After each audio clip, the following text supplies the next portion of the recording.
Hi అండి, అందరికీ నమస్కారం. అందరూ ఎలా ఉన్నారు? నేను మీ అపర్ణ. వెల్కమ్ టు అప్పు వ్లాగ్స్.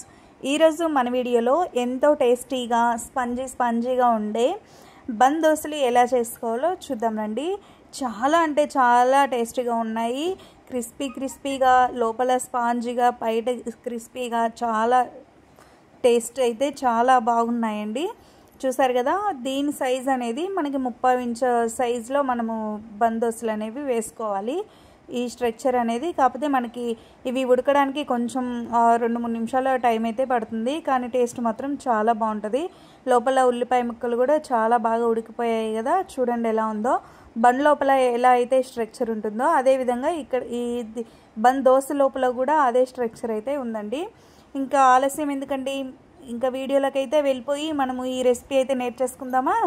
దీనికోసం నేను ఒక క్యారెట్ని అయితే తీసుకున్నాను. ఒక క్యారెట్ని తీసుకొని దాన్ని చెక్కు తీసి పెట్టుకున్నాను.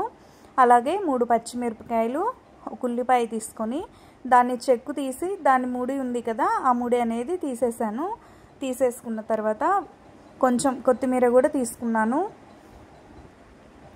కొంచెం కొత్తిమీర, 2 రెమ్మలు కరివేపాకు అయితే తీసుకోవాలండి. హెల్దీ ఫుడ్ అండి. మనకి ఇది బయట తినేదానికంటే ఇంట్లో ఇలా సింపుల్గా ఈజీగా చేసుకోవచ్చండి. చాలా త్వరగా అయిపోతుంది. తక్కువ టైంలో టేస్టీగా చేసుకోవాలి అంటే ఈ రెసిపీ అనేది నేను ప్రిఫర్ చేస్తాను. ఇప్పుడు మనం తీసుకున్న ఉల్లిపాయ, పచ్చిమిరపకాయ, క్యారెట్, కొత్తిమీర, కరివేపాకు అన్నీ కూడా వాటర్లో వేసుకొని ఈ విధంగా కడిగి శుభ్రం చేసుకోవాలి. శుభ్రం చేసుకున్న తర్వాత ఈ కొత్తిమీరని కటింగ్ అయితే సన్న పీస్ లాగా కట్ చేసుకోవాలండి.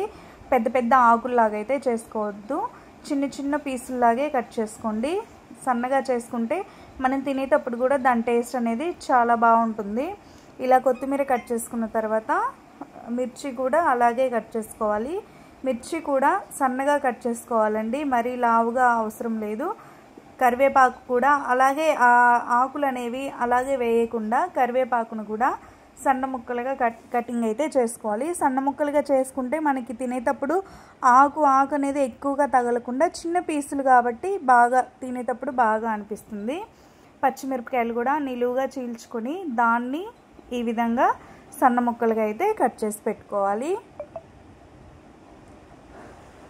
ఇలా ఇవి కట్ చేసుకున్న తర్వాత మనం చెక్కు తీసి పెట్టుకున్న ఉల్లిపాయను కూడా సన్న ముక్కలుగా కట్ చేసుకోవాలి. మీడియం సైజు, పెద్ద సైజు కాదండి, చాలా వీలైనంత వరకు చిన్న పీస్ లాగా చేసుకోవాలి. తర్వాత క్యారెట్ని తీసుకొని మనం కట్ చేసి పెట్టుకున్నవన్నీ ఒక ప్లేట్లోకి తీసుకోవాలి. క్యారెట్ తీసుకున్న తర్వాత మనం తురుము ప్లేట్ ఉంటుంది కదా, ఇవి మనకి స్టీల్ సామాన్ కొట్లల్లో దొరుకుతాయి. ఈ తురుము ప్లేట్ తోటి ఈ విధంగా తురుముకోవాలండి. ఇది ముక్కలు అయితే నేను వేయట్లేదు. ముక్కలు వేస్తే లోపల క్యారెట్ అనేది ఉడకదండి, తురుము అయితే బాగా ఉడికిపోతుంది. తురిమి పెట్టుకోవాలి. ఇప్పుడు మనము దోశ బ్యాటర్ని రెడీ చేసుకుందాము. నేను దోశ పిండికి 1.5 గ్లాస్కి 1 కప్పు మినపప్పు వేసి 5 గంటలు నానబెట్టి మిక్సీ చేసుకున్నానండి.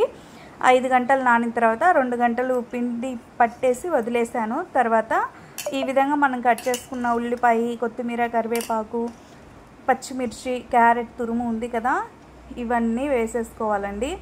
ఇవన్నీ మనము రెడీ చేసి పెట్టుకున్న దోశ పిండిలో అయితే వేసేసుకోవాలి.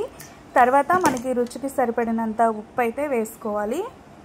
నేనైతే 1 టీ స్పూన్ వరకు ఉప్పు యాడ్ చేస్తాను. ఇంకా ఏమీ దీంట్లో యాడ్ చేయట్లేదండి. నేను ఉప్పు యాడ్ చేసిన తర్వాత మొత్తము ఈ మిర్చి, ఉల్లిపాయ మొత్తం ఈ పిండికి అంతా బాగా పట్టే వరకు బాగా కలుపుకొని ఈ విధంగా బాగా తిప్పుతూ మినిమం ఒక 5 మినిట్స్ అన్నా తిప్పామంటే ఆ పచ్చిమిరపకాయల ఫ్లేవర్ అనేది పిండికి పడుతుంది. ఇలా తిప్పుకొని పక్కన పెట్టేసుకోవాలి. తర్వాత కడాయి పెట్టేసుకొని, కడాయి అంటే కడాయి కాదండి, కడాయి లాంటిది చిన్నది ఏదన్నా మనము పోపు వేసుకుంటాం కదా, అలాంటిది మీడియం సైజులో తీసుకొని 2 స్పూన్ల వరకు ఆయిల్ వేసుకోవాలి. ఆయిల్ అయితే ఎక్కువే పడుతుందండి, ఎందుకంటే ఇది బన్ దోశ కదా, ఎందుకంటే కొంచెం దలసరిగా ఉంటుంది, ఎక్కువ మందంగా ఉంటుంది కాబట్టి ఆయిల్ కూడా ఎక్కువే పడుతుంది. ఈ విధంగా బన్ దోశ అనేది వేసుకున్న తర్వాత ఆయిల్ అంతా చుట్టూ అప్లై అయ్యేటట్టు చూసుకొని 2 వైపులా కూడా కాల్చుకోవాలి. ఈ విధంగా మనకి 1 సైడ్ అయితే కాలిపోయిందండి. దీన్ని తిప్పేసి రెండో పక్కన కూడా ఈ విధంగా కాల్చుకోవాలి. మనం ప్లేట్ పెట్టామంటే ఆ ఆవిరికి కూడా పైనుంచి కూడా కాలుతుంది, అదేవిధంగా అడుగు నుంచి కూడా కాలుతుంది. అప్పుడు రెండు వైపులా కాలుతుంది కాబట్టి మనకి బందోస్ అనేది త్వరగా రెడీ అయిపోతుంది. చూస్తున్నారు కదా, చాలా క్రిస్పీగా వచ్చింది. అదేవిధంగా కలర్ చూసారా ఎంత టెంప్టింగ్గా ఉందో. మీరు టెంప్ట్ అయిపోతున్నారా? మీకు తినాలనిపిస్తుందా? ఐ థింక్ ఆలస్యం ఎందుకండి, ఈ విధంగా ఒకసారి ట్రై చేసి అయితే చూడండి. అదేవిధంగా ఇంకొక బందోస్ అయితే వేస్తున్నానండి.